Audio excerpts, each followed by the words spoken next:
It's time now for Countywide, a special presentation of Yavapai Broadcasting News. Join Paul David and Kyle Benedict as they talk with our community's leaders, newsmakers, and people in the know.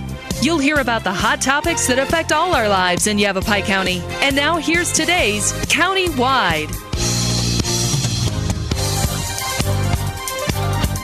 Welcome to Countywide. I'm Kyle Benedict. Today I'm sitting down with Sedona Oak Creek Unified School District Superintendent David Likens, and he's just kind of here to give us an update on the Sedona Oak Creek School District. We've been talking about in our newscast, and I'm sure everyone's hearing it out there, about some of the funding issues that's going on at districts all across the state. And he's, again, just Superintendent Likens here just to kind of talk about the district and some of the stuff that's going on. So I want to thank you for joining me today. Well, you're welcome, and it's very exciting to have the opportunity to be here. And anytime I get a chance, Kyle, to talk about education, I consider myself very fortunate. And so thanks for having me this morning. Of course. Well, man, January's here. We're about halfway through January, halfway through the school year, I would say. How's this year going? We're having a great school year. Our kids are engaged in learning and extracurricular activities. We have a multitude of programs going on that are new this year that we're very excited about. And then, of course, we have lots of programs that we're very proud of historically that are going on. And so our student achievement in our district is moving forward. At Red Rock High School, in our district, Kyle, we have 3 schools. We're a unified school district, K through 12.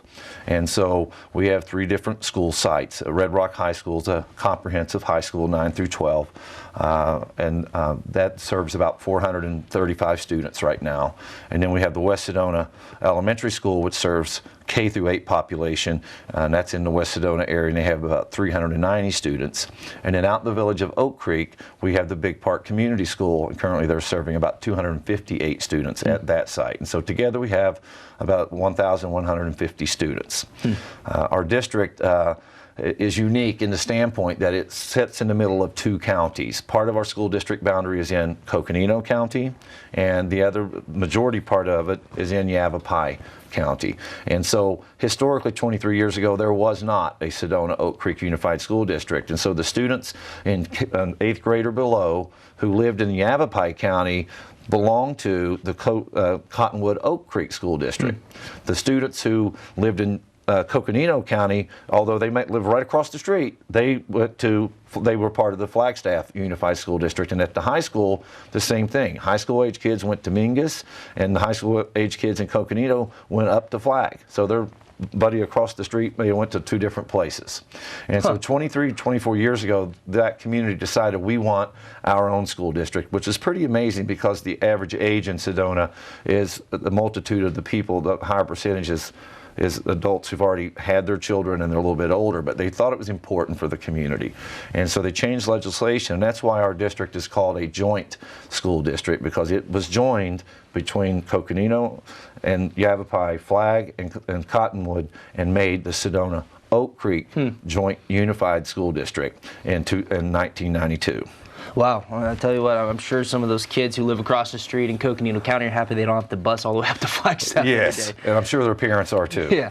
So we're glad to hear everything's going well so far in this school year. And some of the issues, you know, as I mentioned at the top of the show, funding is an issue not only across the state but for your district as well. But one thing is if you guys have seen a drop in enrollment over the last couple of years, can you talk about that? I certainly can. We, in all districts, you're funded by a daily count, what's called an average daily membership. It's referred to as ADM. And so every time a student is at school and registered and in school, that generates a funding mechanism.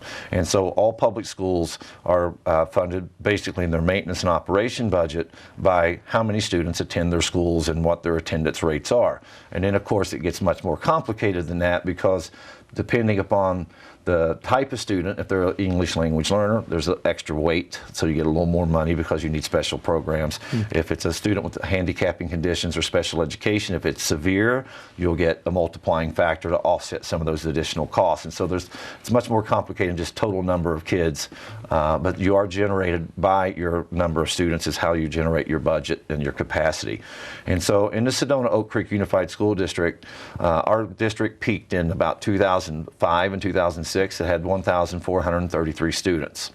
And since that time, Kyle, it's been a kind of a slow and steady decrease over those periods of time. In the last 10 years, we've went from 1,400 students slowly and methodically down to about 1,140 students. And so that's about a 20.5% decline in the total number of students that our district serves now as opposed to 10 years ago. And so with that slow, steady decline, of course, our budget has slowly and steadily declined with that as well. That on top of the funding mechanism in the state of Arizona also has decreased. We're funded 49th or 50th lowest. And then since 2008, our legislation has decreased funding more from this state than any other state since the recession hit in 2008. So you take low funding and the most money taken away from the low funding, couple that in Sedona with the slow decline of students, and it's created what I'm calling a current reality that I've been bringing to my community's attention over the last year or two, so that we can address this current reality on how we better serve our students given these two scenarios that we have that we're faced to deal with. Yeah, well, you know, with kind of that steady decline in enrollment, as well as with just the fact that you guys are a smaller district, I would say, do you think that some of the lack of funding coming down from the state at the state level have a different impact on you guys versus maybe some of the larger districts? I'd say our size of districts is caught right in the middle. We're not small enough of a district. For example, some local school districts, like I'll use Clarkdale, great school district. They're under 600 total students in their district. So with that, the state of legislation in Arizona realizes it's really hard to fund a small school. So you get additional dollars per student. It's called small school weight. And so if you're under 600 kids, the state gives you more money per kid because they realize, hey, you can't really administer counseling services, nursing, all the different things kids need unless you have additional dollars. So if you're over 600 students, you no longer obtain those dollars, small school weight. And so big giant districts who have 20,000 kids and they have a little drop in enrollment, that's very impactful. But you know, they've got a larger budget that can, you know, manage that. They've got other decisions that they can make. In our district, we're that size. We're too big for small school funding. But we're a unified school district, and so we're right at that size where these type of impacts are really challenging because you don't get the additional weight, you're not really large enough to absorb everything, and then we're just small enough in our community where everyone knows everyone, and that's the beauty of our district and our community. We have a very educated community and a very engaged community, and so it's been challenging, but I believe that all adversity that we can face can bring our community and our kids together if we stay on the same page and we work diligently through this circumstance. It's not anyone's fault. It's just how do we address it as a community and come together to deal with this? Because our kids are what's best for them is what we have to use as our basis for the decision making. Yeah. Well, when we come back from our first break, we'll talk about some of the possible ways to address some of these issues. A good phone number, district phone number, 928-204-6800 for more information on just the district. Sitting down with David Likens. He's the superintendent of the Sedona Oak Creek Unified School District. We'll see you in a couple minutes.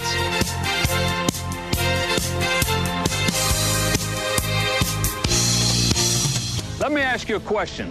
When you think of the American Legion, what comes to mind? Is it our volunteer programs that let wounded veterans know they're not forgotten?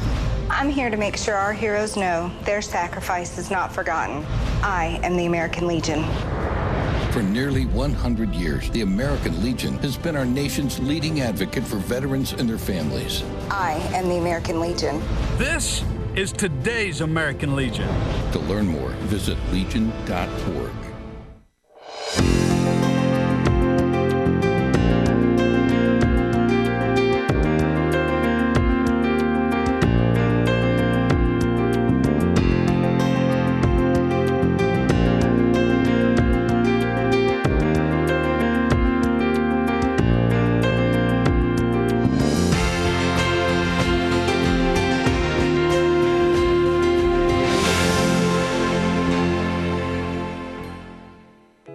As an American, it's hard to hear that we have a serious hunger issue in our country. And as a parent, it's even harder to hear that 1 in 5 of our kids struggles with hunger, especially when billions of pounds of good food are wasted every year.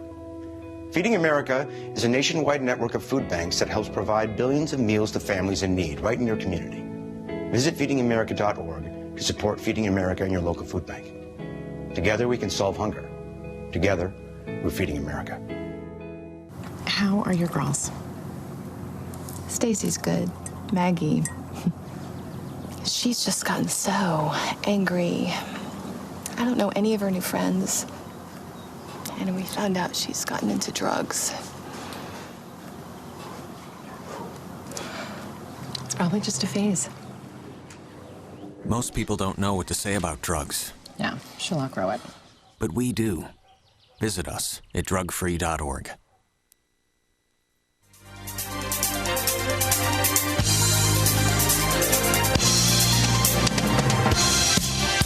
Welcome back to Countywide. I'm Kyle Benedict, sitting down with the superintendent of the Sedona Oak Creek Unified School District, David Likens, and he kind of gave us a little update on the district, how everything's going this year, and also addressed some of the issues that the state and the district is facing regarding some lack of funding coming down from the state level, as well as a drop in enrollment, and how those two kind of relate to each other. I guess one thing that we hear a lot about, David, in the news and reading it in papers and whatnot is you hear about district reconstruction when it comes to just talking about the Sedona Oak Creek School District. What exactly do you guys mean by district reconstruction? Can you touch on that? Yes, I can. It's a good question, Kyle. It's when you define something, a lot of people have different interpretations with that. And so this began in August of this year. Actually, last May, I educated our governing board again and all of our school sites about this cohort group coming through our high school that has, for 4 straight years, we're having 120 kids graduate and only 70 or 80 kids replace them. And so over a period of 4 years, that's creating a lower number of students at our high school. With that, high school students are funded at a higher rate because of the complex cost of foreign language, advanced laboratories and microscopes and equipment, sports, travel, all these different things. It costs more to educate a high school student. So when we lose high school students with the small cohorts coming through, we lose the funding that goes with that. And so the state of Arizona only funds kindergarten half-time. Well, we want full-time kindergarten in our district, so we've taken the extra dollars that we've had that generated from the high school students, moved that down to keep full-day kindergarten because we know research indicates that's what's good for kids. And so we had those luxury because we're a unified school district. But when our high school population gets smaller and those dollars get smaller, now we're constrained where we have to make tough choices. Do we still do that? How do we deliver our programs? And so what's happening with that, with this enrollment dropping and the funding the way that it is there's concerns. Are we going to be able to continue to operate in our same capacity at our same level and continually trying to improve what we're doing for our kids? And that's what this research is about. We're looking at how can we, if we can, restructure how we deliver our curriculum to our students to get what's best academically and emotionally for them in a different model that can meet the reality of this drop in enrollment and the funding the way that it is. And so that's what our administrative team has been given direction from the governing board in our December 1st meeting. And prior to that, we had a community forum on October 15th at our Sedona Performing Arts Center. The entire community was invited. We had about 250 people attended that. It was a 2-hour meeting where we had the first hour, Tim Carter, the county superintendent, and myself and our finance director gave information about enrollment, and this, I have that packet in front of you. And then we took questions for an hour from the audience, and then we announced how they get to go to the next process. And the next process was a community roundtables at the Hilton in Sedona hosted for us. They gave their facility, and we had opened it up for online registration through the Arizona School Board Association. Anyone in the community could register for that.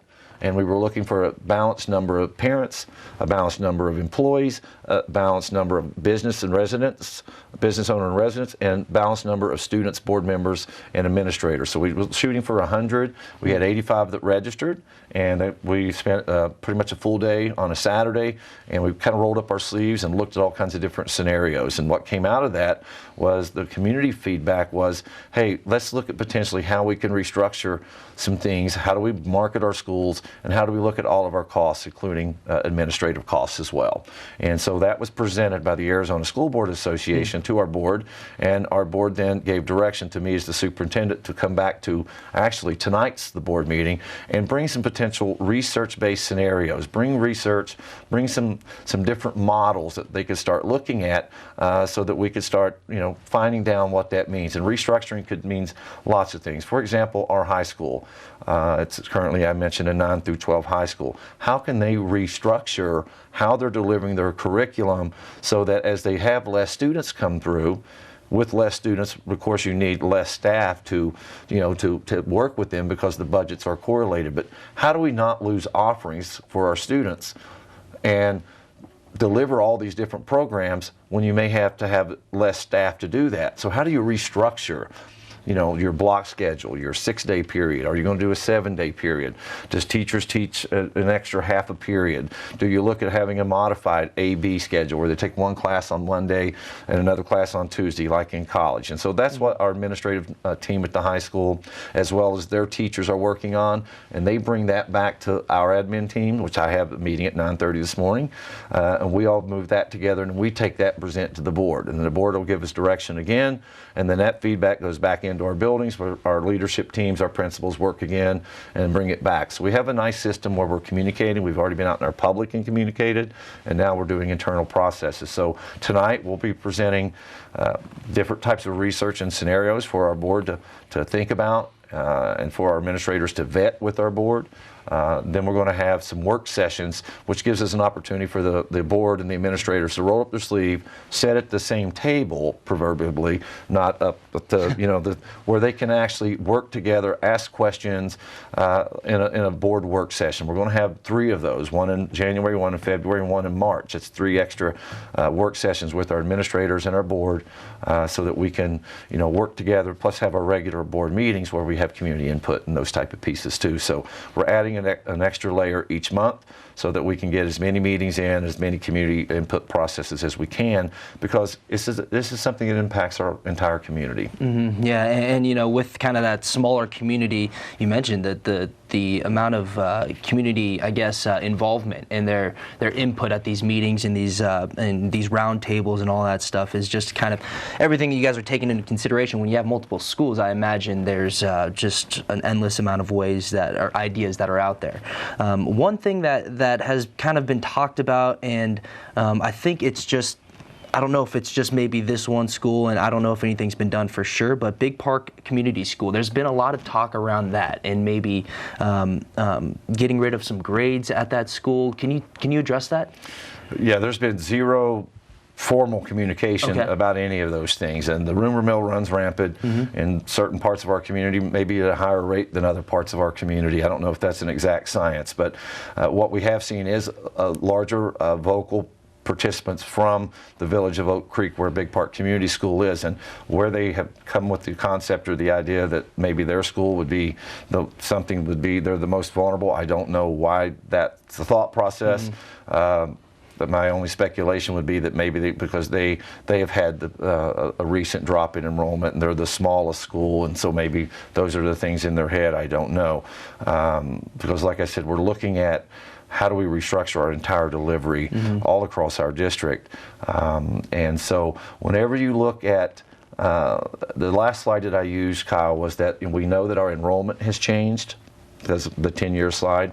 We know that funding in Arizona has changed and decreased by 20-some% since 2008. So that's changed. Our enrollment's changed. We cannot just stay the same. We must now evolve and change as well. And so when change has to occur, not everyone adapts to it at the same rate and with the same acceptance. And so that's why we must stay the course, continue to keep our mind and focus on what's best for our children, all children, not one child in one grade in one school or one school, all the schools, K through 12. We're a unified school district, and how do we build that systematic, articulated curriculum that is sustainable and meets the needs of our kids moving forward? We're doing a great job. with our kids, but the model that we have may not continue to fit the number of students that we have with the funding is the way that it is. And that's what we're researching, and how do we have to restructure that will depend on what's best for our kids and how do we balance the financial situation going forward. But kids have to come first in the equation, not necessarily the adults. Yeah, and like you mentioned, I mean, it's so important to remember that relation between funding and enrollment and how that kind of, those two, the correlation there. So we're going to take our second break. When we come back, we'll continue talking about the Sedona Oak Creek School District with Superintendent David Likens when we come back in a couple minutes.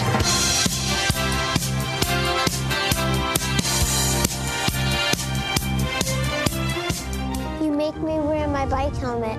Taught me never to run with scissors. And to follow the swimming rules. You tell me to stay away from drugs. To always buckle my seatbelt. So why do you keep a loaded gun in your drawer? How safe is that? You asked them to follow some safety rules. Now they're asking you. In fact, they're counting on you. Never let your gun get into the wrong hands. Remember, always lock it up. Visit ncpc.org.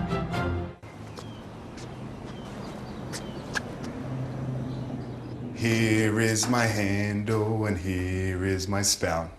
When I get all steamed up, then I shout. Tip me over and pour me out. Oh.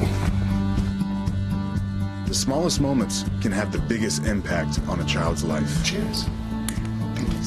Take time to be a dad today.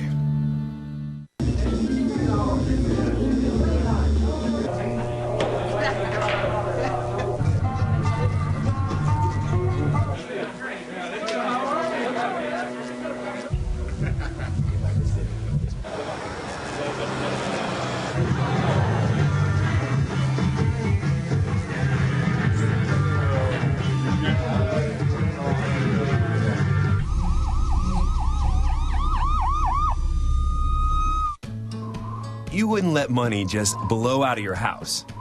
So when your AC or heater is on, make sure the doors, windows, and fireplace flue are shut tight. If you're headed out, turn down the AC or lower the heat by 10 degrees. And always keep your water heater set at 120. A little bit of common sense goes a long way. Get more great tips at energysaver.gov.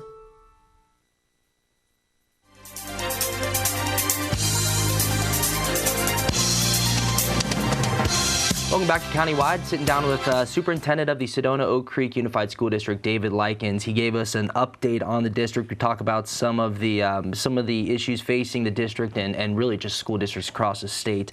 But there is, and you touched on at the beginning, David, about just the continued success that the Oak Creek School District, Sedona Oak Creek School District has, particularly at the high school level. So there's a lot of, I mean, we talked about some of the issues facing the district, but there's a lot of great things, right? I'm very proud of our district. Of course, our high school is the only A high school in northern Arizona, and it's been an A high school 8 consecutive years. And so there's no other high school in northern Arizona that even has the A label, much less 8 straight years. So we're very proud of what's happening at Sedona Red Rock High School. But we're equally as proud as what's happening in our other schools as well. Big Park Community School is an excellent school.